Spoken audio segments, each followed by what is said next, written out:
Thank you, Andreas. And welcome everyone, and welcome in particular to Simone Grytter, who will be presenting here at the IMC seminar today. Simone is visiting actually currently Aarhus University, the Department of Anthropology, from Copenhagen University, where Simone is a PhD student at the Medical Museum that you might all be familiar with, which is part of the Department of Public Health at the University of Copenhagen. And Simone has a background in both visual anthropology and ethnology, which is also what she puts into play in her PhD project, where she works at how viewing inside the body changes the understanding of the body. And in particular, she's looking into orthopedic surgery, awake elective surgery, which I'm really excited about hearing more about today.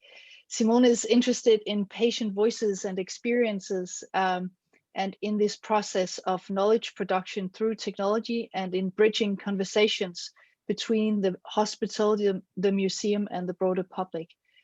So we'll get some exciting insights into a really interdisciplinary and also cross-sectoral field here today. So Simone, please go ahead.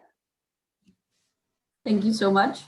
And thank you very much for hosting me and having me in these virtual times. First of all, I have to say that my computer, when it does like PowerPoint and Zoom at the same time, it starts to breathe like really heavily. So if it sounds like I'm sort of in the middle of a storm or like at the beach, it's just my computer. I'm gonna find a PowerPoint for you to share. Yes. All right. Can everyone see it? All right. Yes, it's good. Sorry? You can see it? Yeah. Perfect. Good. Okay. So first of all, yeah, thank you so much for having me today. I'm very excited to sort of also get to know more about what you're doing, and to get your comments on this PhD project that I'm doing. So my presentation today is called "I Thought a Ligament Looked Like an Elastic Band," and that is an outtake from my fieldwork.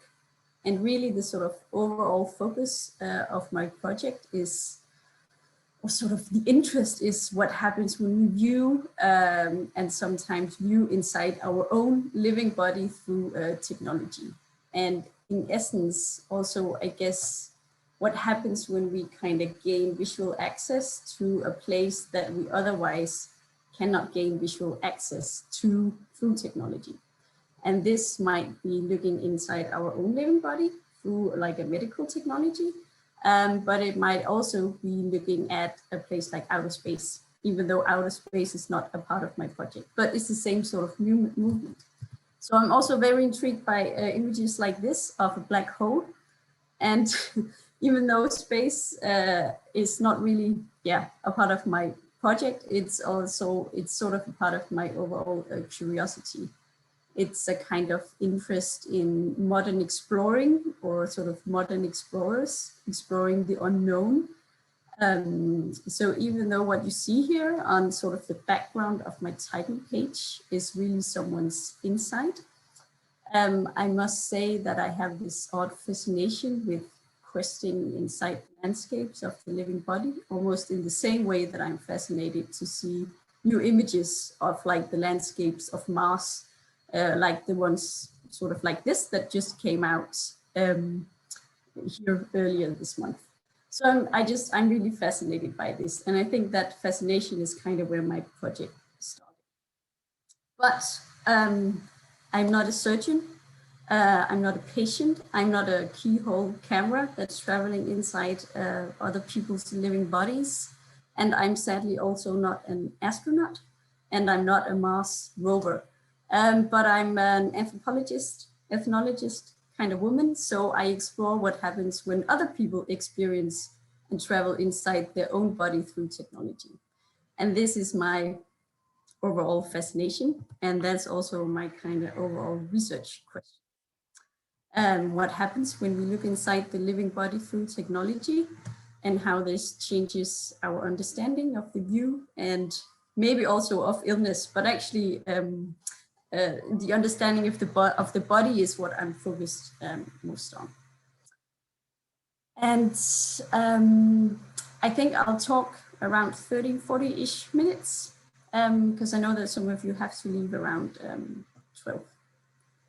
And before I move on, I will just introduce a bit more about myself and where I come from, just for you to sort of situate me and my project. Even though, Mette, you said that some of you know medical science, for those of you who doesn't. So I'm currently visiting here in Aarhus, visiting virtually, but otherwise I'm doing a PhD at Medical Science.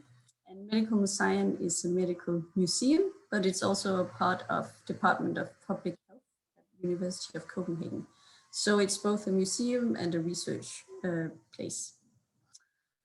We do really sort of interdisciplinary research, and we do research on medicine in the body, on material culture, on sort of spaces of the laboratory and the clinic, and how that sort of interrelate with everyday life, and also how it can be collected and exhibited. And I guess really about sort of creating a dialogue and a conversation about the body and the world. And we have 2 exhibitions coming up, and one is about COVID-19. And the other is called The World is in You, which is this exhibition we're doing at Charlottenborg in Copenhagen about how the world affects the body and the human. So sort of a reverse Anthropocene, I guess. And it's not to sort of make an advertisement for medical science, but to give you an idea of where my project is situated, which is between sort of the clinical space and the museum. So let's get a bit more into the study. So this image is by a German artist called Thomas Struth. I don't know his German. And before I sort of found the right place to do my fieldwork, which is, as you said, Mette, elective orthopedic surgery, I did this preliminary fieldwork at a surgical unit, performing these like minimal invasive surgeries with this huge robot that some of you probably called the Da Vinci robot. And here the surgeon is physically removed, at least in theory, from the patient. And the surgery is performed through these arms and eyes of the robot.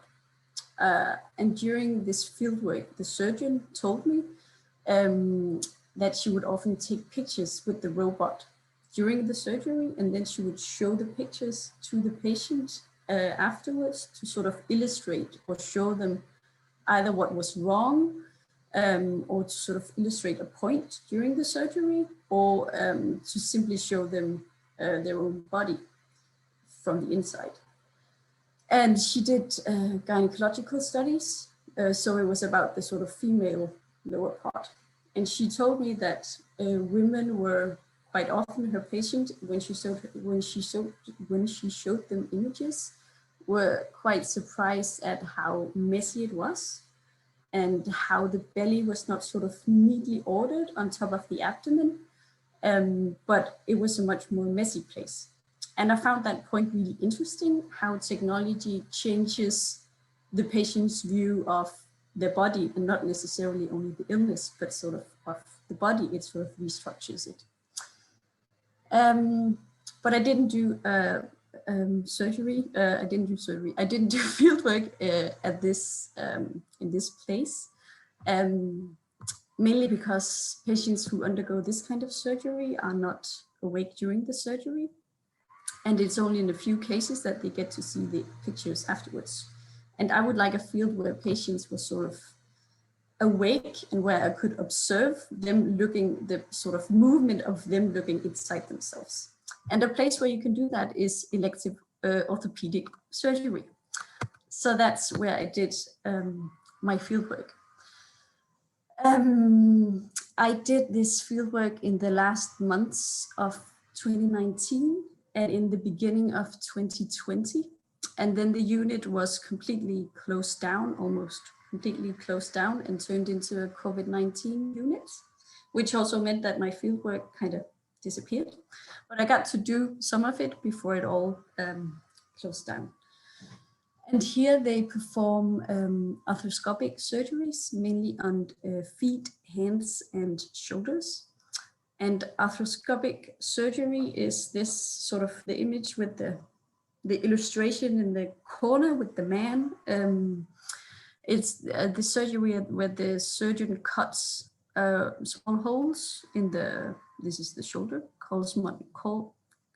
cuts small holes and inserts several instruments. And one is a camera that does like the sort of HD video, and the others are the tools, the surgical tools. And then the setup is this image. The other image it's not from my fieldwork. It's something I stole off the internet, but it's the same kind of setup where you have the surgeons, and then you have this screen, and the surgeon is looking at the screen. And at some points in elective surgery in this kind, the patient can, under certain circumstances, be awake during the surgery. And well, patients are never sort of either awake or asleep. Often patients would start out by being awake and sort of under local anesthetics, and perhaps they would end up sleeping if they couldn't cope with being awake. So it's also in that sense been a difficult fieldwork to do, because like actually getting those patients who were awake during the whole surgery could at some points be quite difficult. But some were awake all the way through and sort of followed their surgery and looked directly inside their own body. And it's also optional if they want to look at the screen, at the same screen as the surgeon sort of does the surgery from. So this is the setup. And the patients who did sort of look were quite often just really interested and really fascinated. And I saw only a few who sort of decided to look away. Yeah, and then I did observations of the surgeries and interviews with patients afterwards, and also with surgeons, and sort of followed the work surrounding the surgeries as well. So not only the surgeries, but sort of the whole rhythm and the whole procedure around the surgeries. Yes, so let's look a bit at my findings. My first sort of set of findings, I would say, is really about sort of experiencing and rethinking, reordering the bodily anatomy, experiencing that as a patient. And I will start by sort of taking you inside the surgical space with some of my empirical data. And I've written it out, and I'm just going to read it out loud. I just have to order my screen so I can see it with it. So this is a young man called Peter. The surgeon enters Peter's shoulder from small holes cut in Peter's skin. One hole for the small camera and one hole for various surgical instruments. The nurse moves the blue surgical cloth to the side so Peter can see the screen. I'm watching his face as his eyes fall on the screen. His eyes widens and very literally his jaw drops. This looks crazy. Have you seen this? He explicates loudly, addressing everyone in the room. For a while, Peter just stares at the screen while the surgeon gives him a guided tour via the camera inside his shoulder, explaining to Peter what he sees. Is there a politic that you cannot bring your phone to the surgical room? Peter asks. He would like someone to take pictures. The surgical scene is relatively dark, but the surgical lamps in the ceiling light up Peter's face with the widened eyes and open mouth, and he's looking at the screen, he says. Are you crazy, man? This is so weird. In an interview later, I asked Peter if he can remember what he thought when he first laid eyes on the screen. I thought, this is me. Imagine this is me. I think many people, including myself, have seen the drawing of this man standing with spread out arms, where you can follow the muscle fibers in the skeleton. It's just so crazy to see. It's crazy to see that you're built up by all these parts and muscles, and well, to see that in real life. It looks all different from what you can draw and explain. So back in the surgical space, something a bit flossy appears on the screen. It's waving gently in the salt water pumped inside the shoulder during the surgery. Is that the ligament? It looks all torn. Are you sure you shouldn't put a new one in there while you have me here? Peter addresses the surgeon, who replies, it's biological tissue. That's how biological material looks. Peter says, can you take a picture of the wisps? At an interview later, we talk more about why he thought the ligaments should have been replaced. It was a revelation, this thing with the ligament, about it being frayed. I have never thought a ligament looked like that. I thought it was like an elastic band. You could see that it was all irregular and frayed, but it's still something inside your body that has a function. It was fun to see because I had no idea. In addition, it was so different from what you see in books and in films or when you talk about it. It was very different in real life. And to some patients, not only Peter, but actually quite a lot of patients who looked inside, it was like this revelation of what they saw, that it was not really what they had expected to see. And many of them came in with this image or idea of what the body would look like, what they thought it looked like. And often they would refer to sort of anatomical posters or figures they had seen in the when they're sort of in the examining room. So all these sort of illustrations of the body, which sort of refers to this universal anatomical representation of the body, where the body is this neatly ordered figure. And then they would look inside and experience this other place, this place where ligaments wave and are frayed and do not look like elastic bands. And sort of to get a hold of this, like, what did they actually see? Like, what did they sort of experience? I asked them to compare, like to explain to me what they would compare what they saw to. And many of them compared it with landscape shapes, such as underwater landscapes, or these like picked caves, or food like raisins or beef.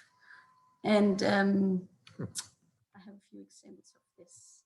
This is another young man called Mads. And Mads says, when you get in there, it has this neat ivory color, just like the membrane on a tenderloin. It surprised me, but when I thought about it, I guess it makes sense.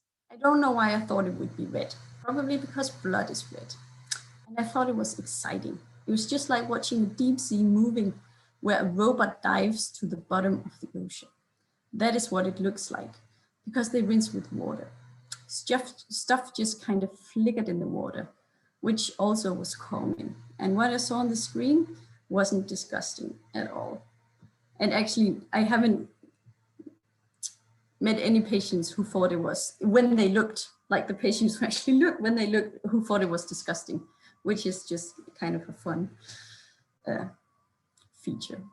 And this next patient is Andrea. Now I have to touch the right computer. Andrea, a woman in her 40s.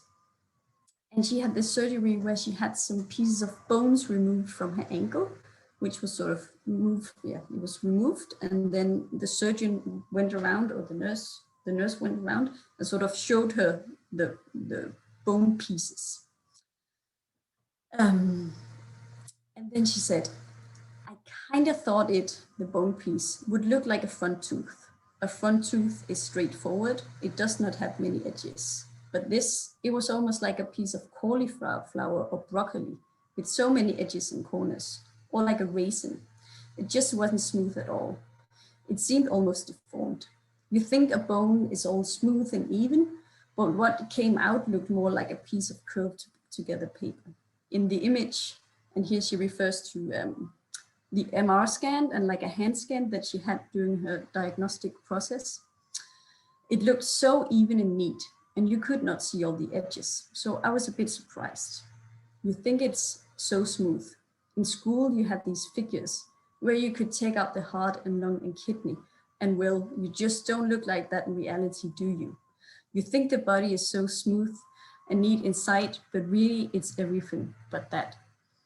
And then she laughs. Well, I certainly realized that today. And one of my points or sort of findings is how patients, when looking inside their own body, might experience a change in their sort of perception and experience of their body. The body changes from being this universal anatomical body, sort of the standard body of anatomical representation, to a realization that their body is essentially biological and biological material. And also that it is their own body. And quite often I would ask them if they, when they saw the screen, if they had a sense that they were looking at just a screen of something, or a sense that they were looking at themselves. And they mentioned that they, because they could feel it, they could feel that someone was working inside them, though it didn't hurt, they could still feel that someone was sort of rummaging. And then they could see it at the screen. So this sort of, the screen together with the feeling, they really had a sense that it was themselves that they were actually looking at. And many of them also get this sense that they need to take care of their body and maintain their body, because they can see the biology of it. They can see that it can break, and they can see that they can age. And aging was also this really interesting sort of, the decay and age of the body was also something that that stood out. And I think I have this last example is from Albert, and Albert is this elderly man who's both a crafts wooden man, a tømrer, I can't remember what it's called, and then he's also a shoe salesman. And what happens is that during the surgery, the surgeon drills a hole in Albert's bone, and he's watching. And the drill enters really sort of smooth and a bit maybe too fast. And then this following conversation takes place. So the surgeon Morten says, I have to say that your bones are a bit soft, but that's not your fault. It has to do with your CPR number, meaning that he's an elderly man. Aha, does that change over life? Yes, your bones will not get any denser. Is that what you call brittle bone disease?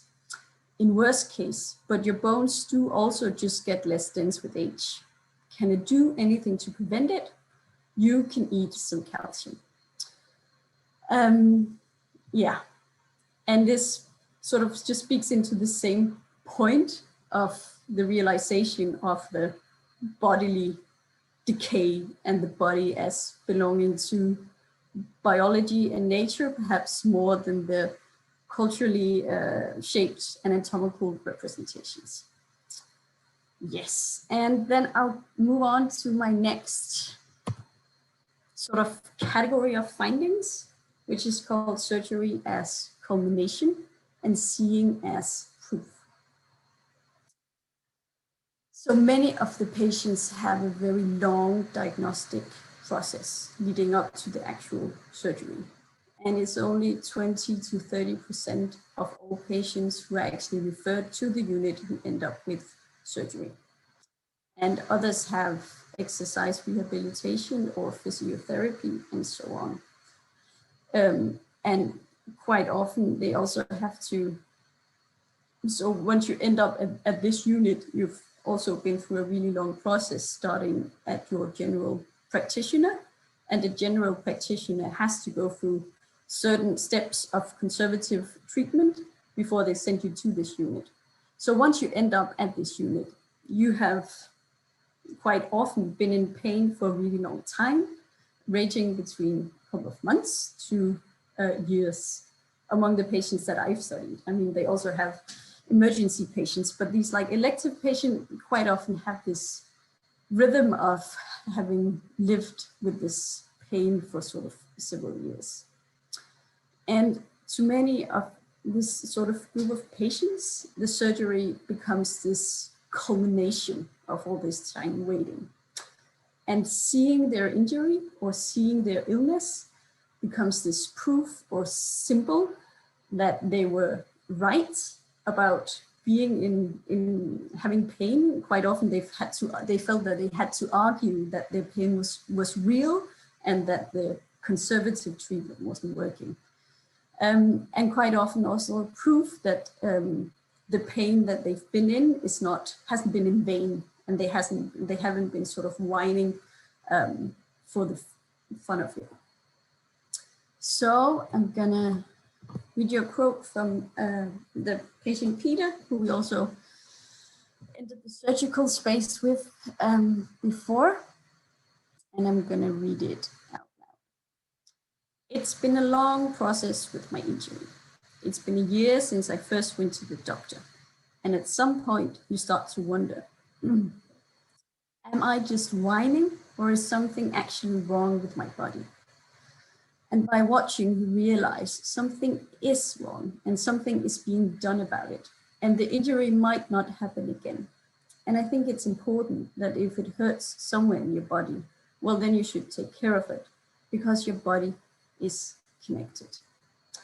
And another interesting thing with Peter is that this is his second surgery. And for quite a lot of the patients, they're like returning patients. So they really have this sort of sense of chronic pain or dealing with a bad knee or a bad shoulder through many years. But in this sort of quote, Peter really says that seeing gives him this proof, both of the long process leading up to the surgery, but also this realization that he needs to maintain his body so this doesn't happen again. He got the injury from doing a backwards hand flip, and then his old injury broke out again. So he's like, I need to not do backwards hand flips, and I need to sort of take care. Yeah, and I guess another recurring thing during these surgeries were patients who asked to bring home a kind of totem or souvenir. And this ranged from sort of asking the surgeon to take a picture that they could print out and bring home, to this example of this elderly female retired furniture carpenter who had this, she broke her arm and had this horrible injury, and they put like this board in her arm, and then it didn't fit right, and she had to take it has to be removed again. And these small screws that they used, that was sort of in her arm, that they took out, she would like those to bring those home. So that's sort of one side of it. And another is this, my next example is Andrea, the one we met with the bone pieces. So these bone pieces that she talked about before, that looks like raisins or cauliflowers, she actually asks the surgeons if she could bring them home. And she can't, because they can't bring home this kind of material. So in the interview later, I asked her about this, and then she says, I also kept my children's teeth, my children's milk teeth when they lost them. I have 2 small silver boxes with the teeth in them. Then I just thought, well, I've been living with this injury for more than 2 years, and I thought it would be fun to bring the bone piece home, framed and glazed, so to speak. So I could point at it and say, this is why I was whining for 2 years, like a proof or a souvenir or something like that. So this sort of act of seeing, whether it is through technology or by bringing home souvenirs, was experienced as this proof of pain, proof of being right in the diagnostic process, or proof of not whining, and this urge to bring home sort of a physical proof from the surgical situation back back home. And this is something I've also slightly been struggling with, being when you come from visual anthropology. I think you also have a very sort of critical view on what it is to visualize something and what visualizing does. And in these situations, all the patients who come in, hardly any of them with a medical background, when they look at those images, when they look inside, they have no idea what they see unless someone tells them what they see.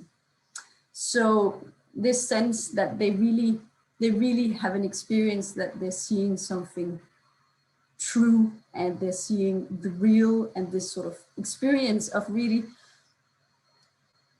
seeing this, and this sort of, like I argue, that it actually changes their view of their body, but at the same time sort of being aware that it's also sort of just another visual representation, and sort of a mediation.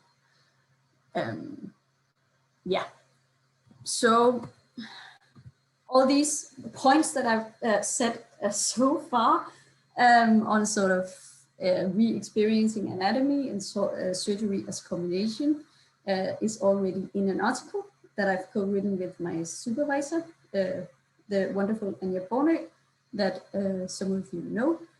And that doesn't mean I would still love to get your comments on this. It does, however, mean that the next two categories of findings are a bit sort of less developed. They're work in progress, and they might not sort of stand out as clear. There's also not the same amount of sort of empirical stuff on it yet. But it's findings that I would love to get your feedback on. So the next two sets of findings are going to be a bit more less, a bit more fluid. Yeah. So the third one, I call it looking at the ordinary and surgery as assemblage. And this is what I'm sort of currently working on these days. And it started with, I'm not even sure if you're allowed to sort of start that in such a place, but it started with my own annoyance of not doing field work in a field that is sort of cutting edge, because that was where I thought I would do my field work. And this is highly generalizing, but anthropologists do have this like historical tendency of dealing with the exotic, and maybe sometimes have this urge to work with the newest cutting edge technology, preferably in Asia or in Silicon Valley, because it's really interesting, right? And I was really drawn to like looking into these places of the body that I thought mattered most to people. So looking at the heart or the brain, and I didn't expect myself to be looking at joints or ligaments or sort of these non-exotic places of the body, or looking at these highly dramatic emergency situations. I found myself doing fieldwork in this elective orthopedic unit, and which one might say is more sort of ordinary in the sense that the surgeries are sort of planned and people are often not in this part of the surgery, they're not sort of mortally ill. Sometimes they have injuries, but they're not suffering from very heavy diseases. Sometimes they are. And the technology is sort of modern, but it's not cutting edge. And if there's any orthopedic surgeons listening, they might disagree. But as I've also just sort of tried to lay out, and as you've just heard, this sort of ordinary field still holds this like potentially existential, like a place for potentially existential change. So I thought it was really interesting to engage a bit more with the ordinary. and it sparked sort of an interest in playing or diving into the ordinary and the spectacular, and tracing these elements which are both a part of elective surgery. And one of the things I like so much about it is that it has this ordinary vibe to it. People doesn't like, if you get that kind of surgery, it's not sort of, when you look at social media, people doesn't like, I'm going in for like my knee surgery, or they don't write sort of big novels about dealing with a bad knee through their whole life. So it has this sort of ordinarity to it, but it's still a very spectacular situation. And all surgeries are sort of outside of the ordinary situation. Yeah, so it started with this annoyance. And I also looked a bit into how patients bring in their everyday life to the surgical space, because they often draw their experiences from like work, like if they're craftsmen or women, they ask very specific questions about the sort of crafts, or they're interested in the tools, or in the actual craft of the surgery. And they sort of bring in their own experiences and relate to it through their own job. There's also this example with a biology teacher he was just so excited, like really excited, that he was about to experience his own inner biology, like biology in action. And then he just slightly panicked during the surgery, and he was giving more anesthetics, and he fell asleep. And I talked to him afterwards, and he was just so disappointed that he couldn't sort of stand watching, like being a part of it, because that was like his job, right? That was his job to do that. Yeah, so patients' everyday life, such as work, are just really represented in the surgical setting, and it sort of layers. There's also an example with a sewer, like this guy who's a sewer contractor, and he works with putting small cameras inside the sewers to detect a flaw. And he just completely compared that to getting this kind of keyhole surgery, where you in essence also go in through a camera and sort of detect and fix a flaw. So it was just, yeah, these sort of, it was just quite interesting. And another trace of the ordinary, or sort of everyday life, I think, is about time and hope. That often patients live for a long time with these injuries and pain, and they also often gradually change and adapt, sort of tinker their everyday lives to live with the kind of pain or injury that they have. And in the surgical situation, it's a place where times meet.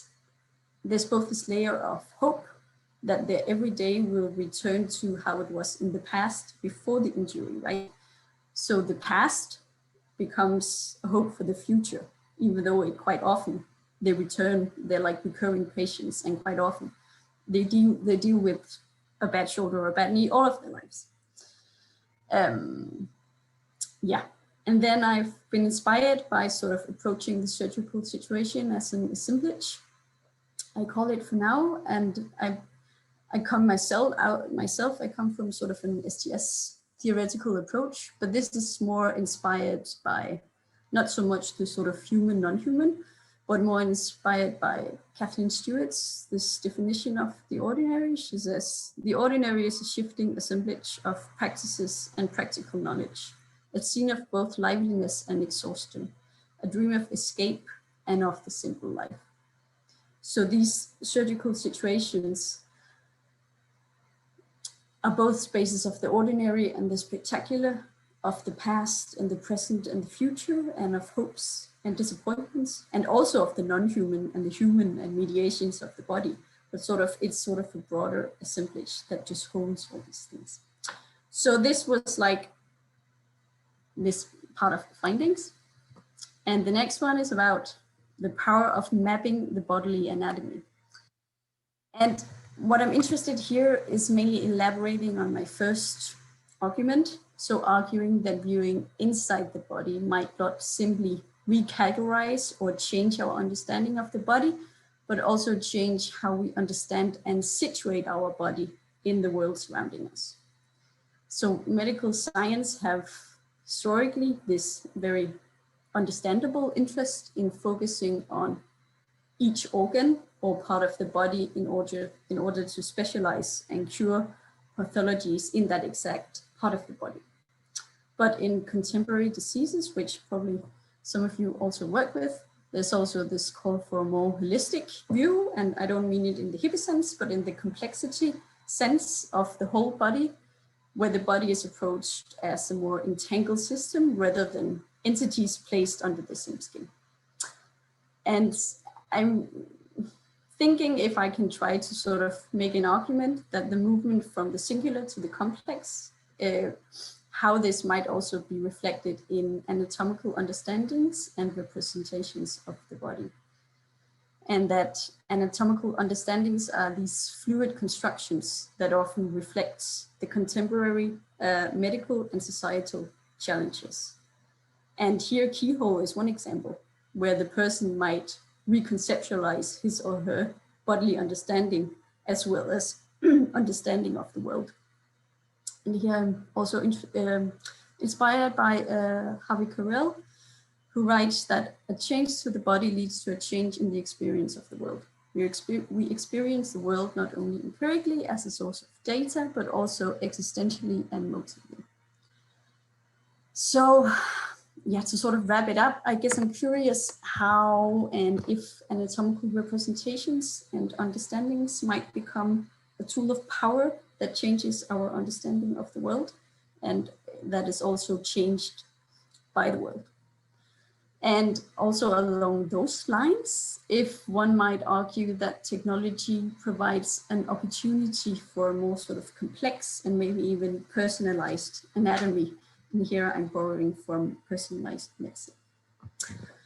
Yes, this is it. I have, you're welcome to ask, comment on anything.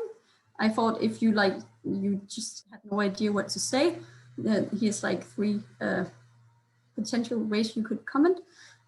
Good ideas on this, how to engage both the patient experience of like this truly looking inside their own body, but still staying critical towards that it's merely just another visual construction of the body. And ideas, concept, theories for engaging more with the power construction of the visual and how the mapping of the body is also this tool of power. And there's a strong theoretical sort of, the way that I've approached my field is all the time that I've had this, I thought of it as this STS field of all these human and non-human mediations of the bodies, of the body in this surgical space. But then sort of jumping into sort of the phenomenological field to actually get the patient experience. And this is like, this is just in my head. That's sort of how I approach the field, but I haven't actually implemented it directly into my my articles. And maybe I should just save it for my cape. I'm writing articles and then a capit, so maybe I could just unfold it there. But maybe you have like a brilliant ideas how to implement it into some of the points that the findings that I've presented earlier. Yes, so thank you for listening. I'll stop sharing.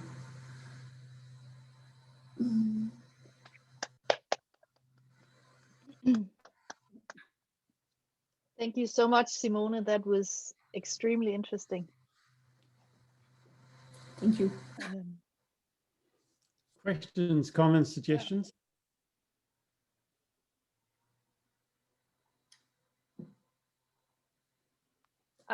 Yes, Janiv? Yeah, hi. So thank you for this interesting talk. You mentioned briefly that people did not feel, I mean, no one actually reported feeling disgust, despite these sites being, I would say, objectively disgusting. And then you also mentioned that these sites, that seeing their own body, albeit through a representation, a digital representation, did enhance the sense of ownership over their body. So my question is, do you think that this rather surprising finding that nobody felt disgust with these sites, do you think this is perhaps the way to explain it? Or if not, do you have any other explanation for why is it? Yeah. I mean, I can't say why they didn't find it disgusting, but I'm very sure that there is like this creates like a really special space for viewing. Like the surgical situation is just like a very special place for viewing. And I saw so at some point they would take pictures, like if even though patients had been awake during the surgery. So there's like they're like the surgery is over, and then at some point the surgeon comes before the patient goes home, and they just sort of speak over the surgery. And sometimes the surgeon would bring images to that conversation to sort of illustrate a point. and those images, it's the same images that they've just seen on sort of live video during the surgery. But the minute the images are taken out of the surgical space and sort of just used as to illustrate a point, they just completely change their meaning. I asked one of them who had this one image, I think maybe it's also a part of my presentation, where it's his own insight, and I said, what did you think about that image? And he said, I can't tell it's me, it looks like a butt, like it had just completely lost its meaning. So I don't know if it's a reason for not to be disgusted, but I do know that it's like it creates this extraordinary place for seeing that you can't sort of move outside of the surgical room. Yeah. Okay. Get it?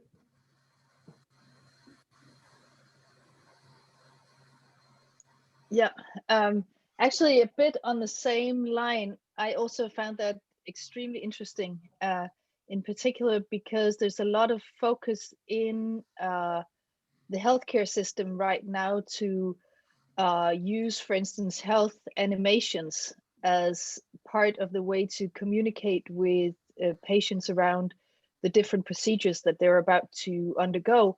And one of the arguments for this is exactly that you want to remove the patient from the grossness, as Yaniv said, or like the potentially, stressful confrontation of blood or organs or whatever that may be the focus of surgery.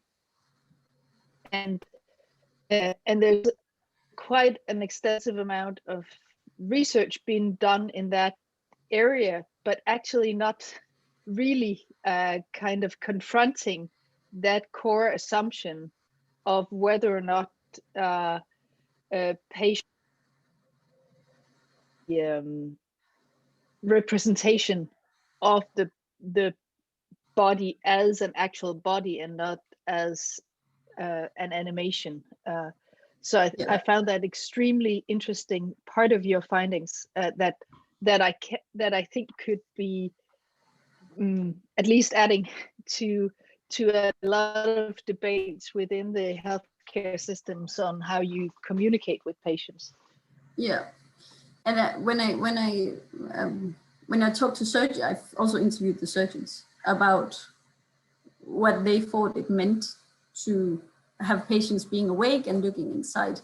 And they're like, so the reasons they're doing it is just like, there's both like financial reasons, that the patient is out faster of the sort of hospital thing. But I think mainly it seems like there is this like,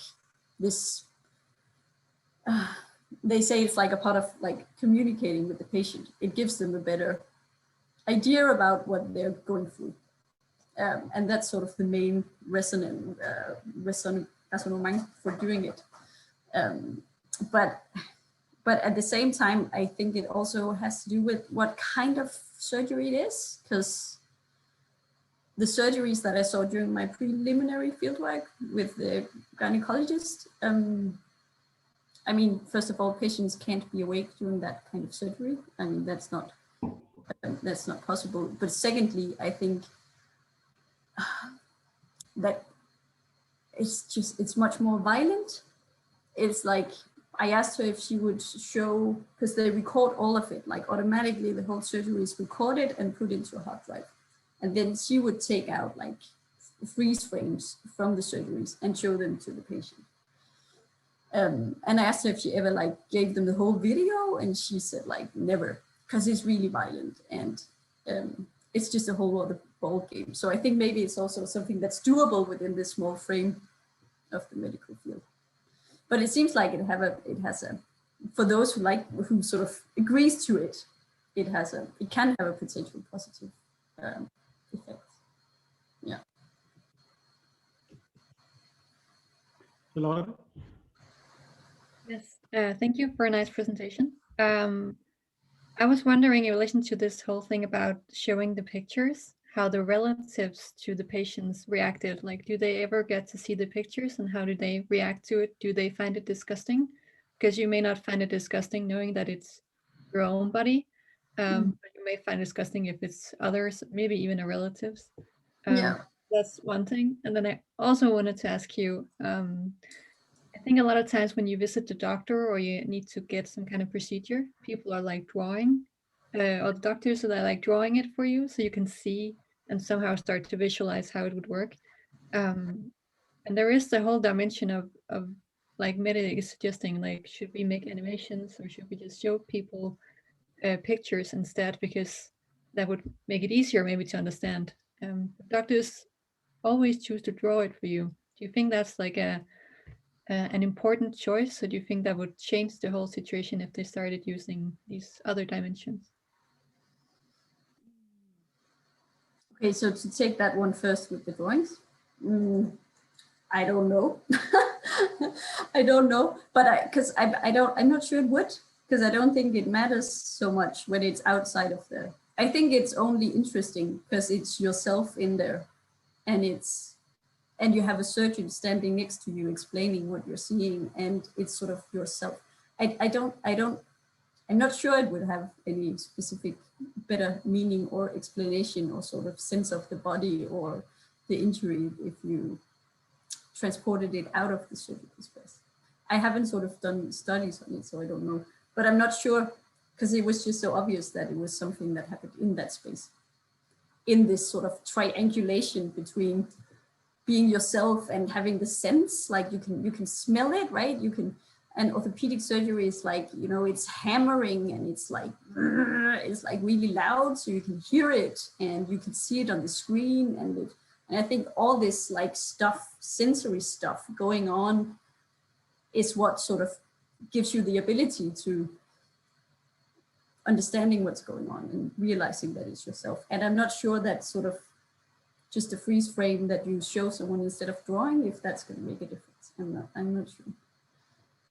And the stuff with the relatives, quite often, I haven't seen anyone who showed the images to their relatives. I mean, I know they bring them home to like as this sort of proof, but I haven't seen, I think when I came in and sort of interviewed people just before they went home,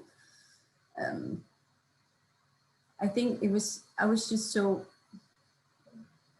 I think when I began doing this fieldwork, I was a bit afraid if it was something people could even sort of reflect upon, if they found it was interesting. But they were just like talking like, because like they just had like something, they just had a lot to say about it, right? And I think my conversations started conversations with their relatives, but I'm not sure it would be a conversation they would have if I hadn't sort of been there as sort of trigger of this sudden interest. Yeah. Yes. Bess? Thank you. I've been so fascinated with all the things you shared with us. So thanks a lot. And I'll just take out a few glimpses from my, thoughts that went through my mind. One of them is like that you're comparing, or actually the patients or your informants are comparing these experiences with landscapes, like when they saw pictures of their own body. And I'm into the project with Mette on Borderland of Living, where we are looking at consciousness and ways of describing consciousness among patients who are being assessed for consciousness, and they use landscape metaphors as well. So it's another like a connecting point between the actual physical body and the way they try to map the mind or the consciousness. And then I want to add to it that I'm into a method called microphenomenological explorations, where landscape is also kind of a used metaphors for how we orientate ourselves within experiences.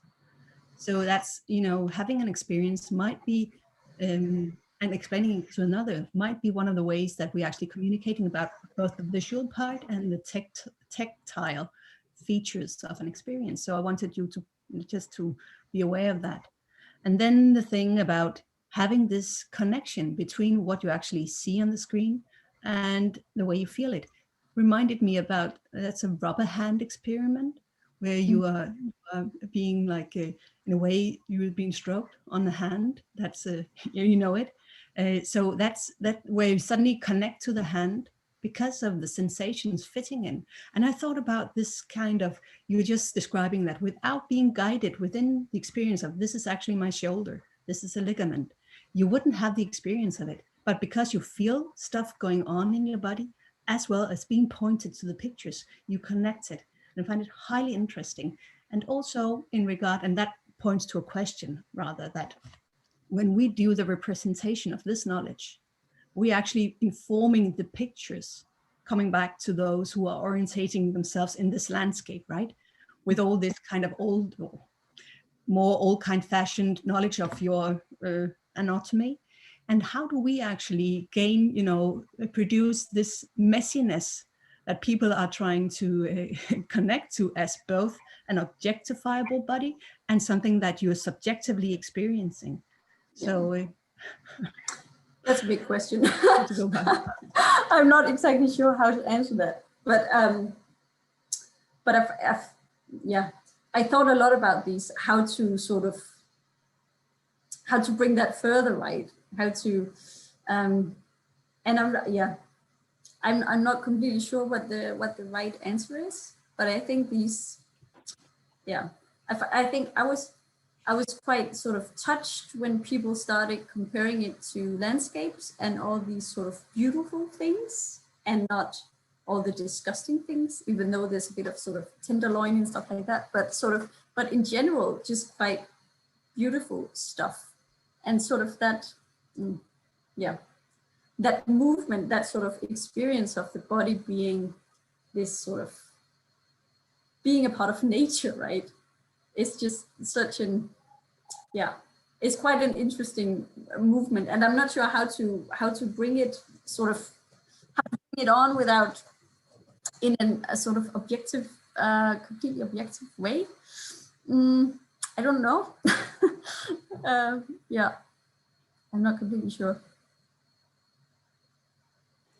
So I put myself on the mailing list, Simone. So yes, it's really, really wonderful stuff. And what I'm interested in is, what does it do to the patient's sense of agency, if anything, that they see their body like this, right? Because in a sense, you see and you experience your body very differently from either the felt sense of it or the anatomical drawings or kind of, the skeletons you might be seeing at your doctor. That in a sense, you're suddenly getting a view into your body actually being living, being alive and being full of processes and carrying its own history. And one suggestion or one interpretation could be that, in terms of understanding that your body is your body and that it is a product of your history and that you can do something with it, that these representations could push you in that direction, but I guess they could also push you in another direction. For instance, there is a paradigm shift now in how you treat back disorders in Denmark, where traditionally people said, well, you need to go to the surgeon and they will, in a sense, cut your back up and do the fixes. And currently a number of back surgeons and other therapists are saying, well, actually the back is a highly dynamic system, and you need to understand how it changes over time. And with that idea, you can actually begin to act on it, because every snapshot is just a snapshot that doesn't describe the future of it. So do you have any idea of whether these representations do something to the way that people feel that they can act with themselves and on their bodies? Yeah, I think it can do both. I think it can both give sort of a sense of empowerment and sort of, give sort of more agency in the sort of, I can do something about it. But I think it can also have the complete sort of, especially on the sort of aging and decaying, sort of the body as dying is this more, so there's like it's like I see it as sort of two levels, right? One is this like deeply existential realization that your body is decaying and you're going to die, right? So it's sort of falling apart in front of your eyes. And on that note, I guess you can either sort of, like the surgeon says, like eat some calcium, right? Or so there is I think you can do both. I think it both has the potential to empower, but it also has the potential to make you more vulnerable, in a sense. Do you have any idea? I mean, if one should be interested in the empowerment dimension, and I guess the health system would be that, would you have any ideas to, what would it take? Are there particular framings that are more useful for that? How do you support that sense of agency rather than the tragedy of your body falling apart? Yeah. Well, I think actually they quite actively, the surgeons sort of, I think they quite actively use it as a means of, because they're not interested in sort of dispowering their patients, right? It might sort of flow in as sort of a side effect, but quite often I think they use it very actively to say, like, this is your injury. This is what it looks like. If you do this, it can be better like that. And you can, so it's sort of it's like an illustration, like, hey, this is like, you get to see it. This is what it looks like. And I just think in their conversations, they're sort of pointing patients towards how to make it better, and not pointing patients as sort of a shame, like, shame on you, look what you did.